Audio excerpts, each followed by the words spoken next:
Bluegrass Jam Along is proud to be sponsored by Collins Guitars and Mandolins, each and every one built from the sound up in Austin, Texas.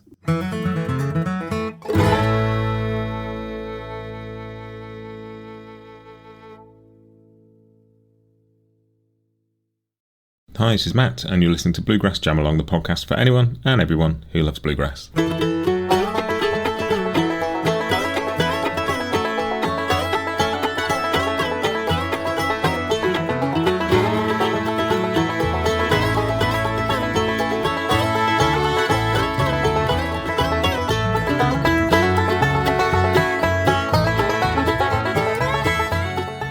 Hey everybody, welcome back to Bluegrass Jam Along. This is your Bluegrass Briefing for Monday, June 30th, 2025. And as always, we'll start with a little bit of podcast news and a recap on what's been on. If you missed them, there were 3 really fun episodes that I put together to celebrate 50 years of the David Grisman Quintet first getting together, including an interview with Darryl Anger and Mike Marshall, an interview with Todd Phillips, and an hour with David Grisman himself.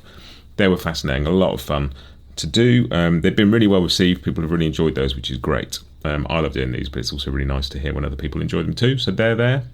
Last week I put out an hour-long special to sort of celebrate IBMA's World of Bluegrass and chat a bit about the move to Chattanooga, which is happening in September. Talked to Paul Schiminger, who has been the chief exec of IBMA and has been very involved with World of Bluegrass over the years, to chat about the history of it a bit, what makes it so cool, some of the decisions to move it between cities, what that involves, and then a chat with Jill Snyder, who's been heavily involved in the move from Raleigh to Chattanooga and what that involves, what's going to be different, what's going to be the same, whole host of stuff, and that was really fun, really enjoyed that. I'm hoping to make it out to Chattanooga in September. Don't know yet, but I'm very much hoping to be there and to see some of you if I do. And then coming up on the podcast on Wednesday, I've got an interview with Joe K. Walsh, who you will know from Mr. Sun, but also various other things that he's done. He's a very well-known figure in the mandolin world, and it was just a delight to get to talk to him about his latest record, but also to just chat about a kind of a thread in his music of sort of quieter, conversational, more spacious stuff that he's been working on, and I really enjoyed digging into some of that and getting to talk to him. It was a really, really fun conversation. I'm looking forward to putting that out on Wednesday, so lots of good stuff. There's some more cool stuff coming after that as well. Got a couple of really interesting interviews lined up over the next couple of weeks, and I'm looking forward to doing those. I'll tell you more about them next week. I'll probably take a break over the summer again like I did last year. I'm going away with the family in August, but yeah, we'll see. I might put out some bite-sized episodes. We'll see where we get to with that. Final thing is that Bluegrass Jam Along is a listener-supported podcast. If you would like to support Bluegrass Jam Along, you can do that by subscribing on Apple Podcasts for 99 cents a month. All goes towards helping me put this content out and keep things going. Yeah, that is it. Let's crack on with the first section of this episode, which is news and announcements, which is what we call Church Street News.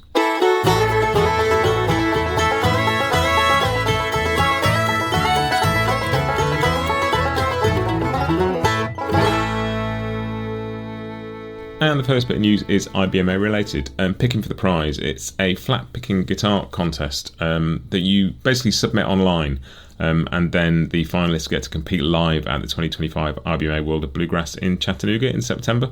The main prize is a brand new Martin Billy Strings D28 model, which has been donated by Martin Guitars. The entry is open till August the 1st, and I'll put a link. It's worldofbluegrass.org picking for the prize, but I'll stick it in the show notes so you can have a look at how to enter. Not only if you win do you get the Martin D28, you get guaranteed entry into the 2026 Walnut Valley Association National Flat Pick Guitar Championship at Winfield in Kansas. Yeah, they did it last year, a lot of fun. Go and have a look at that if you're interested in entering.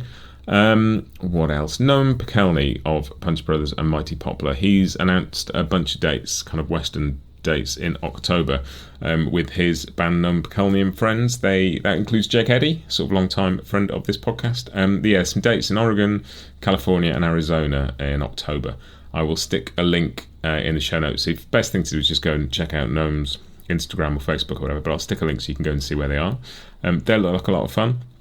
A little further afield, Jake Workman is doing a flat pick safari in February next year in South Africa, and it's basically 6 nights and 6 days of a music safari. You stay in luxury tented accommodation. There's a daily safari drive in a private game reserve. Includes all your meals, all your accommodation, and 4 days of guitar workshop instruction with Jake Workman. Sounds like a fascinating thing. Who doesn't want to go on safari, and who doesn't want to learn to flatpick with Jake Workman? I'll stick a link in the show notes to that. Ned Luberecki is also doing a banjo safari in May next year too, so there's details of that on the same website. I'll stick a link in the show notes if you fancy some banjos and wildlife in South Africa. They sound like a lot of fun, so go and check out the link in the show notes if you're interested in that. I also spotted that Sierra Hull has recorded a Tiny Desk concert. I don't know if you've seen those, but they're an NPR thing where basically they get a musical act into the NPR offices and they perform behind a tiny desk for the employees. They're really cool things. I've seen lots of those over the years. Punch Brothers have done one. Sarah Drios has done them. Like lots of people have done, but Sierra's recorded one. I'm looking forward to watching that. I will stick a link to that in the notes in a future episode once it's actually up, and I'll remind you about that. But yes, and what's the last bit of news this week? The last bit of news this week, Alison Brown has been named this year's Louise Scruggs Memorial Forum honoree. The Louise Scruggs Memorial Forum, which is hosted by the Country Music Hall of Fame and Museum, this is a quote from their kind of blurb for this, recognises a musical industry leader who continues the legacy of trailblazer Louise Scruggs, a formidable businesswoman who set new professional standards in artist management. Alison is obviously a huge Earl Scruggs fan, so that will be a really important thing to her. And it's really exciting. There's a free event which is open to the public, but is ticketed on Wednesday, August 13th. You can go and kind of get involved with that and go and celebrate as well. But yeah, congratulations to Alison. That's a really cool thing. And that is it for news. Let's have a recap. Picking for the Prize, IBMA. Noam Piccoli and Friends tour dates. The Jake Workman and Ned Luberecki safari camps. Sierra Hull's Tiny Desk concert coming up. And Alison Brown being named this year's Louise Scruggs Memorial Forum honoree. All very cool stuff. Let's move on to the next section, which is new releases, which is The Grass is New.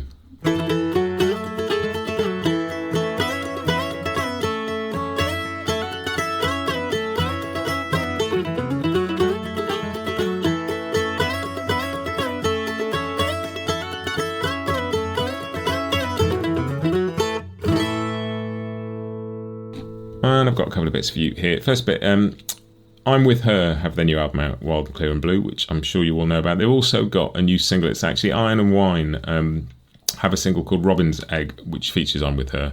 So I'll stick that in the Grass is Mostly New playlist. Go and have a listen to that. And then Henhouse Prowlers have a new album out called Unravel. There's a link. There's not a link. There's a track in the playlist. I've added a track to the playlist from that, so you can have a listen as well. They're also currently out in Kazakhstan as Bluegrass ambassadors, playing bluegrass music on the State Department tour, which is really cool. But that's it for the new releases this week. The I'm With Her and Iron and Wine single and the new Henhouse Prowlers album Unravel. Do go and have a listen to that. Next up is Scroll On Buddy. And Scroll On Buddy is the section where I just point out something I've spotted on social media that might be interesting. And I saw an Instagram post. Billy Strings was playing a gig in St. Louis, and Punch Brothers were playing in town the same night. And he basically invited them out on stage at the end of his set, and they did I think a 13-song encore. It's fascinating, and I thought, well, I'd quite like to see that. And I spotted... not only was that on Nugs, as a lot of Billy's stuff is, I also saw that Telluride had been live streamed on Nugs. And A, I missed it, and B, it happened in the middle of the night my time, so I wouldn't have got to watch it. But they also got catch up if you missed it. So I went to Nugs, and they're doing a deal for $5 a month for 4 months over the summer. So I signed up for that, and I've been happily watching Telluride sets. I watched Punch Brothers set, which was wonderful. I've watched I'm With Her. I watched the house band, and Critter is on guitar for them this year, which was a lot of fun to watch.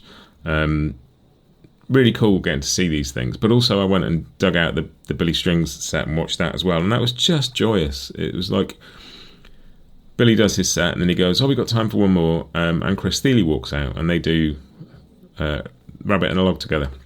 And then he said... And here come Punch Brothers, and out come all of Punch Brothers. And he said, I was kidding about one more song. We've basically been told we can play till midnight. And it's just an hour of the most glorious music. Just, people at the top of their game, doing stuff on the fly, which is extraordinary. And he do it around one mic, and all of this huge arena have to be quiet to hear it, and just such a joyous thing. So I will now go through and dig out some more stuff on Nugs while I've got my subscription. I believe the Grissman at 80 concert is going to be put up on Nugs at some point, so more on that when I hear it. So hopefully that'll be when I've got my membership. That is it. Final bit, I generally let you know what I've been listening to this week, and actually something I've been watching this week. I'm with her. There's a video of their song Ancient Light from the new album, recorded live at Sunset Sound. And it's, I mean, the album's brilliant, and I love the production on it, but it's also really fascinating getting to see them do the song, just the three of them, with the instruments and the voices as well, without all the other stuff. And yeah, it's really, really cool. I'll put a link in the show notes. It's really fun to watch that. I'm very much kind of up to my ears and I'm with her stuff at the moment. I'm just loving it. I am immersed in this album and just getting so much out of it and really enjoying it. So that is it for this week. All the usual stuff applies. Go to the website bluegrassjamalong.com for info on all the episodes. There's lists of interviews, there's lists of backing tracks. If you want to just check out what else is on the podcast rather than sort of scrolling through endlessly on your podcast app, it's a good place to go and find episodes. Go and do that. You can also get links there to all my social platforms. Come and follow, come and engage with the content, come and say hello. Get in touch. My email address is on there too. You can say hi, drop me a note, let me know what you're enjoying, anything you'd like to see on the podcast. But that is it. Have a fantastic week. Come back on Wednesday and have a listen to Joe K. Walsh. In the meantime, have a great week and happy picking.